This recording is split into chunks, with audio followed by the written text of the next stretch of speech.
मंच के सामने और रानी अवंतीबाई महान क्रांतिकारी वीरांगना मैदान में आप सबसे मिलने का मुझे एक अवसर मिल रहा है। मैं आप सबसे मुलाकात कर रहा हूँ, सबसे सहयोग के लिए आया हूँ और आप सबके आशीर्वाद के लिए आया हूँ।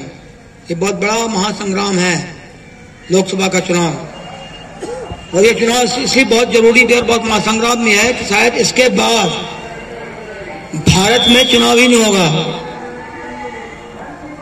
क्योंकि लोकतंत्र खतरे में है, संविधान खतरे में है।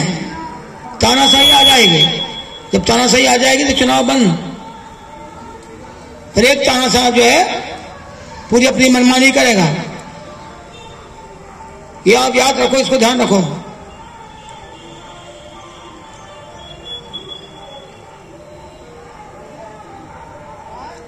एक तानाशाह की कई कठपुतलियों में जान है, एक तानाशाह की कई कठपुतलियों में जान है।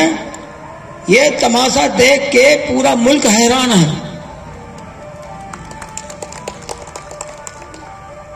अभी भी एक ही आदमी अपनी मनमानी कर रहा है, एक ही आदमी, चाहे मध्य प्रदेश की सरकार हो, चाहे दिल्ली की सरकार हो, चाहे वो गुजरात की सरकार हो, कहीं भी। अगर मेरी बात से आप जो है सहमत नहीं तो मेरे को बोल दो आप। एक ही आदमी, ये बाकी सब कठपुतली है। मध्य प्रदेश की सरकार कठपुतली है, गुजरात की सरकार कठपुतली है, जहां जहां सरकार सब कठपुतली है। एक तानाशाह चला रहा पूरा। तो इसलिए मैंने कहा कि चुनाव आखिरी चुनाव हो सकता है अगर आपने अगर सही फैसला कर लिया और बीजेपी को हरा दिया तो फिर लोकतंत्र बच जाएगा, संविधान बच जाएगा। और बालाघाट के मैं ये बोलना चाहता हूं साफ तौर पे कि बालाघाट में जो कांग्रेस पार्टी ने उम्मीदवार दिया है वो बीजेपी से सेटिंग करके, साठगांठ करके, कि कौन सा उम्मीदवार बीजेपी के लिए सरल रहेगा, कमजोर रहेगा, किसको हरा सकते हैं, कैसे बीजेपी जीत सकती है। आपको मालूम है कि कांग्रेस के टिकट के लिए आप सबके कहने पर, आप सबकी आवाज पर मैं कांग्रेस के टिकट के लिए गया था भोपाल। मुझे बोलते हुए भी थोड़ी शर्म भी आती है, लेकिन सच बात बताना पड़ेगा आपको। शर्म इसलिए आती कि मुझे जाना पड़ा आप लोगों के कहने पर, और किसी बात की शर्म नहीं है मुझे। लेकिन मैं गया और मैंने दिग्विजय सिंह से बात की, मैंने वो जीतू पटवारी जो उनका प्रदेश अध्यक्ष है उससे बात की। उन्हें अपना बोला कि ठीक है हम बात करते हैं, फिर बात करते हैं, फिर मिलना। मुझे बोल के बुलाया था कि आप परसों आ सकते हैं क्या, तो मैं बालाघाट से भोपाल गया। तो उनके बोलने पर फिर भी, और उसके बाद क्या हाल हुआ कि टिकट हमको नहीं दी, और हमको नहीं दिया तो नहीं दिया। वो हिना कांवरे जो है, जो 2 बार विधायक रही है, पिछड़ा वर्ग की है, मराठा समाज से आती है, उपाध्यक्ष रही हुई है, उनको भी टिकट नहीं दिया। और टिकट किसको दे दिया? जिसको कोई राजनीति का अनुभव नहीं है, कोई ज्ञान नहीं है, कोई समझदारी नहीं है, कोई संघर्ष नहीं है, कुछ बोल नहीं सकता है। अब बोल इसलिए सकता है कि सुबह से शाम तक तो गुटखा भरा रहता है मुंह में, तो गुटखा फेंका तो फिर पीना शुरू कर देता है। तो कहां से बोल सकता है फिर बताओ आप? तो ऐसे आदमी को टिकट दिया करोड़ों रुपए दे करके, और वो रुपया जो था वो रुपया भाजपा का रुपया था। वो कि दो पार्टी के अंदर दो, लेकिन तुम टिकट लेके आओ। और प्रहलाद पटेल उनके घर पे गए थे, सम्राट सिंह और अशोक सिंह सरस्वार जो पूर्व विधायक है, उनके साथ बैठ के नाश्ता पानी किया है, खाना पीना किया है, वही सब सेटिंग हुई है। वरना क्या बात है टिकट देने, क्या काबिलियत थी, क्या योग्यता है, क्यों टिकट दी गई? हिना कांवरे को टिकट क्यों नहीं दी? मुझे नहीं दिया, कोई बात नहीं, मुझे इसका रण नहीं है, कोई अफसोस नहीं, मेरे को कोई दुख नहीं है इस बात का। मगर भाई कोई अच्छा उम्मीदवार तो देते। अगर आपको बीजेपी को हराना है तो, और देश को बचाना है तो, और संविधान बचाना है, लोकतंत्र बचाना है, तो उम्मीदवार तो अच्छा देना चाहिए ना, कि नहीं देना चाहिए? तो उम्मीदवार इतना घटिया ला के दिया आपने, दलील उम्मीदवार। पहले से उसने वॉकआउट दे दिया है। ऐसे उम्मीदवार को टिकट दे रहे हो आप। जनता को, मतदाताओं क्या समझ रहे हो आप? मूर्ख समझ रहे हो उनको आप? बेवकूफ बना रहे हो। हम किसी को भी खड़ा कर देंगे, वोट मिल जाएगा। और सिर्फ इसलिए किया गया कि अगर हमको टिकट मिल जाती तो आप सब लोगों का दिल में बात था।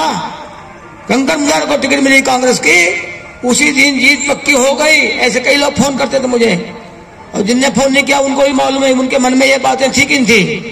कांग्रेस की टिकट मिली और जीत पक्की। अब ये क्यों बोल रहे थे, क्या बोल रहे थे, वो आप जानते हैं, मैं नहीं जानता। मैं नहीं बोल रहा हूं ये बात को, आपकी आवाज सुनता था मैं। तो इसलिए कंकर मुजाहिर टिकट मत दो, और एक ऐसे आदमी को दे दो जिसको कोई जानता पहचानता नहीं। अभी खैरलाल जी में अकेला घूम जाए कोई गांव में, तो कोई बोले कहां से आ गया ये, कौन आदमी है? चेहरा मोहरा देख के बोलेगा कहां से आ गया है भाई, कौन है ये? ऐसे आदमी टिकट दे दिया, वो बीजेपी को हराएगा।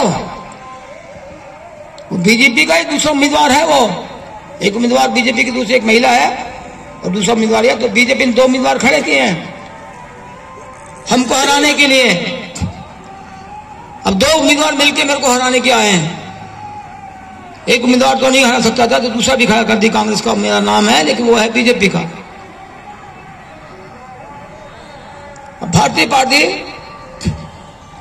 उम्मीदवार है, महिला है, पार्षद नगर पालिका में, उनका कोई संघर्ष नहीं है, कोई लड़ाई नहीं है, कोई आंदोलन नहीं है, कुछ भी नहीं उनका। और पार्षद नगर पालिका में पार्षद रहते हुए भी वो कुछ अपने वार्ड का भी काम नहीं करा पा रही है। अब लोकसभा में जाके बोलते हैं पूरे भर का काम कराएंगे। प्रहलाद पटेल ले लेके घूम रहे हैं उनको। प्रहलाद पटेल की उम्मीदवार है, जो नगर पालिका में आवाज नहीं उठा सकते वो लोकसभा में आवाज उठा लेंगे। अब सोचो जरा आप, कितना तमाशा है। जिसको भारतीय जनता पार्टी ने नगर पालिका अध्यक्ष के लिए नहीं समझा योग्य, उसको कहां समझ रहे योग्य? लोकसभा के लिए योग्य समझ रहे हैं। नगर पालिका अध्यक्ष के लिए समझा, नगर पालिका अध्यक्ष के लिए बनने की कोशिश की तो उसको कमरे में बंद कर दिया। बंद करने के बाद जब पूरा फॉर्म भर गया अध्यक्ष पद के लिए, तब बोला टाइम खत्म हो गया, तब बोला कि जाओ वोट डाल दो। ये भाजपा ने किया था, उसके नेता लोगों ने किया था। तब भारतीय पार्टी ने अपने साथ हुए अन्याय के खिलाफ भी आवाज नहीं उठाई। अब जाके आवाज उठाने वाली लोकसभा में जनता के लिए। इसको आप समझिए, आप बात जानिए, आप सब तक पहुंचाइए। आप जो नहीं आए तो भी उनके कानों तक बात पहुंचाइए। ये सम्राट सिंह ऐसे आदमी 2 साल से जिला पंचायत अध्यक्ष बन गया। अध्यक्ष कैसे बन गया मालूम है आपको? किसी को कार्ड तो किसी को पैसा तो किसी को कुछ तो किसी को कुछ, सबको इनाम दे दिया, कहा कि मेरे को अध्यक्ष बना दो, बस खत्म। और 2 साल में काम कुछ भी नहीं है। क्या बोलते थे वो? अखबार में छपा कई बार ये बात। तो मेरी कोई सुनता नहीं है, मेरी कोई मानता नहीं है, मेरा कोई काम करते ही नहीं है, वो खुद ही बोल रहे हैं। कलेक्टर चला गया तो सम्राट सिंह खड़ा हो जाता है, सीओ चला गया तो खड़ा हो जाता है। इसको जो अध्यक्ष के लिए जो बंगला दिया जाता है, वो बंगला अपना नहीं ले पा रहा हो, बंगला नहीं ले पा रहा हो, उसकी आवाज नहीं उठा पा रहा हो। इसका मतलब तो मिले जुले वो तो बोलते दिल्ली में जाकर आवाज करूंगा बालाघाट के विकास के लिए, रोजगार के लिए, उद्योग के लिए, धंधों के लिए बोल रहा है। उसका बाप जो है 2 बार विधायक रहा, कितना रोजगार ला दिया, कितना उद्योग ला दिया बालाघाट जिले में। सरकार कांग्रेस की थी, दिल्ली में भी और मध्य प्रदेश में भी कितना रोजगार ला दिया, कितना ला दिया रोजगार, कितना उद्योग खोल दिया, बताओ जरा आप। समझता नहीं, कुछ भी बोले जा रहे हैं हम रोजगार ला देंगे। क्या रोजगार ला दोगे आप? झूठ बोल रहा हो। वो व्यापारी आदमी ठेकेदार है, वो रोड बनाते रहता है। अब जो रोड बनाया वो 6 महीने में गायब हो जाती है। रोड बनाने में इतना उस्ताद है, इतना मास्टर है वो डेंजर रोड बनाया, बालाघाट का डेंजर रोड जाते हैं इधर से आप कई बार गायखोरी की तरफ निकलते हैं। वो रोड 10 फीट रोड चौड़ी रोड है।